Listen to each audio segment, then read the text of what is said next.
Тут много кнопок, и что тут можно мигалку включить. Это очень полезно, я работа, советую всем. 10 яшьлек Әдил Әхмәдиевнең янгын сүндерү машинасына утырып караганы бар. Аңа бу һөнәр ияләре дә һәм аларның хезмәтләре дә таныш. Чөнки әтисе янгын сүндерүче булып эшли. Мой папа тоже работает пожарным. Это очень интересная работа и еще ответственная, очень сложная работа. Әдил кебек кызыксынучы балалар шактый, барысы да янгын сүндерүче абыйларның өйрәтүләрен игътибар белән тыңлый. Янгын сүндергәндә кия торган махсус киемнәр, җайланмалар турында мәгълүматлар гаять кызыклы. Беген күбәрләр белдем.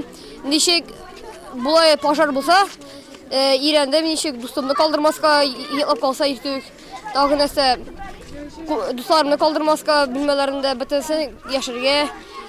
Күрдем ничек су сиптерәләр. Ул бик авыр, яхшы эш. Анарга бик батыр булырга кирәк, көчле булырга кирәк, бөтен нәрсәне тотырга кирәк. Уң башлы булырга кирәк тоже.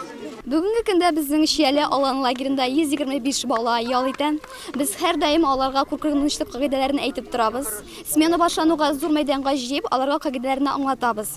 Үзегез белгәнегезчә мәйданыбыз зур, куркыныч кагыйдәләрен саклау булырга тиеш, алар төрле, без аларны аңлатабыз. Шияле алан балалар сәламәтләндерү лагерында 73-нче янгын коткару части еш була. 4 смена барышында да ял итүче балаларга янгыннан саклану, ут белән шаярмау, теге яки бу хәлләр килеп чыкканда үз-үзеңне тоту кагыйдәләрен төшендергәннәр.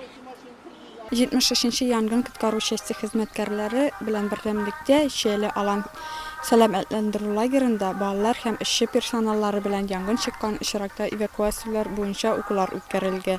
Әлеге уку тренировкасы ярдәмендә без балаларны янгын чыккан очракта тиз арада янгыннан котылу, куркынычсызлык кагыйдәләрен үтәү, үз-үзләрен тоту чараларын аңлаттык.